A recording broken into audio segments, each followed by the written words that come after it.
Black holes are among the most fascinating and mysterious phenomena in the universe. They are massive, energy-rich objects that, despite their size, remain hidden from us.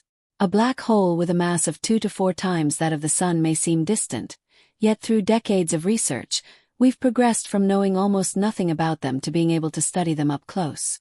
Recently, physicist Michio Kaku introduced the groundbreaking idea that we've finally glimpsed what lies inside a black hole, shedding light on mysteries the scientific community once overlooked.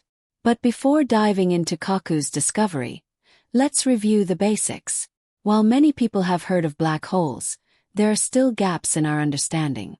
In 1916, Albert Einstein published his theory of general relativity, which predicted the existence of black holes. However, the concept was purely theoretical at that time, and it took another 50 years before scientists found tangible evidence that black holes actually exist. This breakthrough came in the 1960s when astronomers analyzed the Cygnus constellation and discovered a strange, bright star emitting X-rays. This star wasn't a dead object but was orbiting a massive, invisible object. Upon further investigation, they realized the X-rays were being pulled in by this unseen object, which they identified as Cygnus X1. This discovery was significant because it proved that black holes were not just a figment of Einstein's imagination but real cosmic entities. Cygnus X1, located about 6,000 light-years from Earth, is a massive object, about 20 times more luminous than the Sun. Its intense gravitational pull is so strong that even light cannot escape it, which is why it is considered a black hole. The idea of a black hole is both captivating and intimidating. It's a place in space where gravity is so powerful that nothing, not even light, can escape its grasp. Anything that crosses the event horizon, the point beyond which there is no return, gets sucked in, never to be seen again. This danger makes it all the more critical for scientists to study black holes. The question that arose after the discovery of Cygnus X1 was, is this the only black hole out there? The answer turned out to be no. Following this discovery, researchers began searching for other black holes and found that there could be as many as 100 million black holes in our Milky Way alone. However, because they are incredibly difficult to detect, we still don't know the exact number. What we do know is that there could be millions of them in our galaxy, making their study even more essential. The most important aspect of a black hole is its gravity. Its gravitational force is so extreme that anything that crosses its event horizon gets compressed down to a singularity. In simpler terms, black holes act as cosmic vacuum cleaners, pulling in everything nearby. One of the most startling aspects of black hole research is how anything, or anyone, falling into one would be stretched out into a long, thin shape. This process, called spaghettification, happens slowly, but the person would die long before the final stages occur. So, it's safe to say no one should try to venture into one. Despite the closest black hole being 500 to 1,000 light-years away, the idea of their existence still raises questions. In 2021, researchers captured the first clear image of a black hole, specifically the M87 black hole. Over several nights, they took multiple pictures, gradually piecing together more evidence. By stitching the images together, they discovered that a black hole isn't just a singular void, as many think. Instead, it consists of 3 distinct layers. The first layer is the event horizon, the boundary beyond which nothing can escape. Once you cross this line, there's no turning back. The second layer is the photon sphere, where light circles the black hole. Any light entering this region can be captured and will not escape. The third layer is the singularity itself, where all matter is crushed into a point of infinite density. The singularity is a point in spacetime where the laws of physics break down, making it impossible to predict what happens next. What makes black holes even more intriguing is that no two are exactly alike. While they may all follow the same general structure of 3 layers, how they function can vary dramatically. Unfortunately, studying black holes directly is nearly impossible. Scientists can only examine them indirectly by observing the radiation they emit and the gas and dust surrounding them. Sending a probe into a black hole would be futile since anything that crosses the event horizon is quickly destroyed. For this reason, scientists must study black holes in a more abstract 2-dimensional way, even though they are 3-dimensional objects. The unique nature of each black hole, combined with the fact that the laws of physics break down inside them, makes traditional scientific methods challenging. However, this hasn't stopped scientists from continuing their research.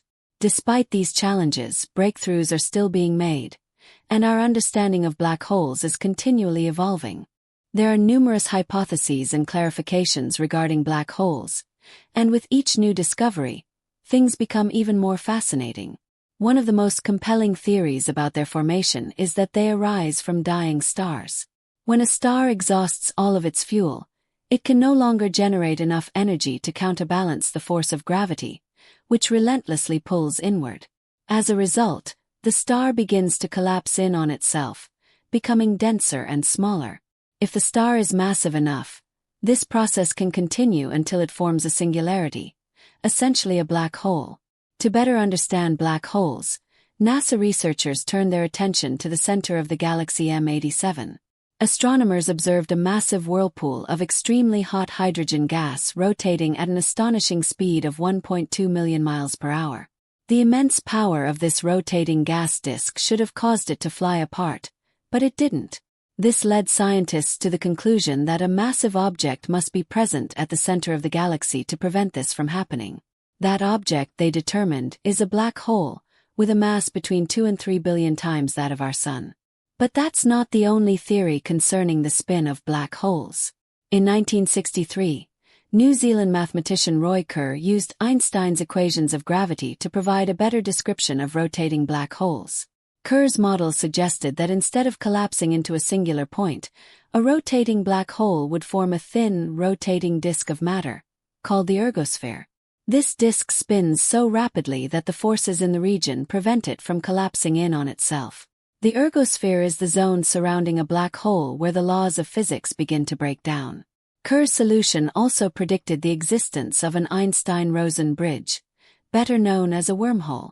A wormhole is a hypothetical tunnel through spacetime that connects two distant points in the universe or even different universes.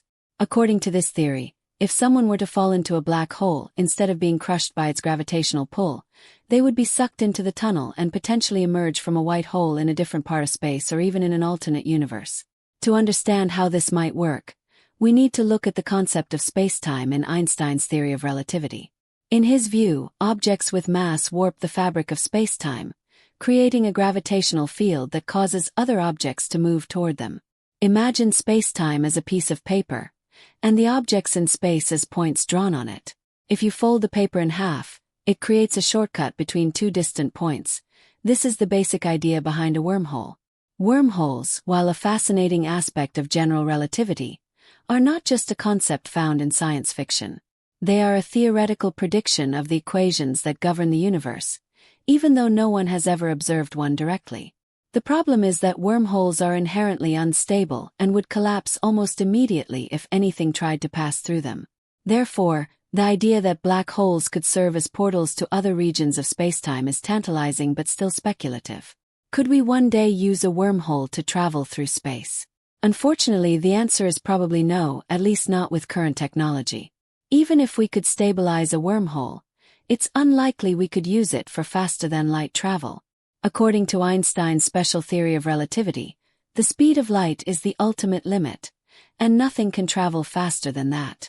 Nonetheless, the concept of wormholes and black holes as pathways to different regions of the universe or even different times continues to intrigue physicists. One of the most interesting ideas in this area is the Kerr wormhole, named after the mathematician Roy Kerr who first described it. This kind of wormhole could theoretically link two distant points in spacetime, such as two different universes or different moments in time within our own universe. A Kerr wormhole is often imagined as a ring-shaped portal, similar to the mirror in Alice in Wonderland, where stepping through it could transport someone to a world with entirely different laws of physics. However, the idea of using wormholes for interstellar travel or time travel is not without its challenges. Many physicists argue that wormholes, especially those known as sea wormholes, may be unstable and too dangerous to navigate due to the extreme radiation and subatomic forces surrounding them. Critics also point out that Einstein's equations of gravity, which describe black holes and wormholes, only account for gravitational forces and don't consider the quantum forces that govern radiation and subatomic particles. To truly understand these phenomena, a new theory is needed that can unite gravity with quantum mechanics. This theory, often referred to as a theory of everything, would combine the laws of gravity, as described by Einstein, with the principles of quantum mechanics, which govern the behavior of subatomic particles. One potential candidate for this unifying theory is superstring theory, which suggests that the fundamental particles of the universe are not point-like objects but tiny, vibrating strings. In this model, the universe itself is like an orchestra of these strings, with different vibrations corresponding to different types of particles. What makes superstring theory particularly intriguing is that, as these strings vibrate, they bend and twist the fabric of space-time around them, which could give rise to phenomena like black holes and wormholes. This theory not only unites gravity and quantum mechanics but also provides potential explanations for many of the mysterious phenomena we observe in the universe. However, there's a catch. Superstring theory requires the existence of 10 dimensions of spacetime, far more than the 4 dimensions, 3 of space and 1 of time, that we experience in our daily lives. These extra dimensions are difficult to imagine, but physicists have developed several theoretical models to help us visualize them. For instance, imagine a 2-dimensional lake inhabited by fish. To the fish, the lake only has length and width, and they can't even conceive of the concept of height. Similarly, humans have difficulty comprehending what the extra dimensions of spacetime might look like. In conclusion, while black holes and wormholes remain largely theoretical concepts, they offer a fascinating glimpse into the nature of spacetime and the mysteries of the universe. Whether or not we will ever be able to use them for travel or explore other dimensions remains to be seen, but the pursuit of understanding these cosmic phenomena continues to be one of the most exciting areas of modern physics.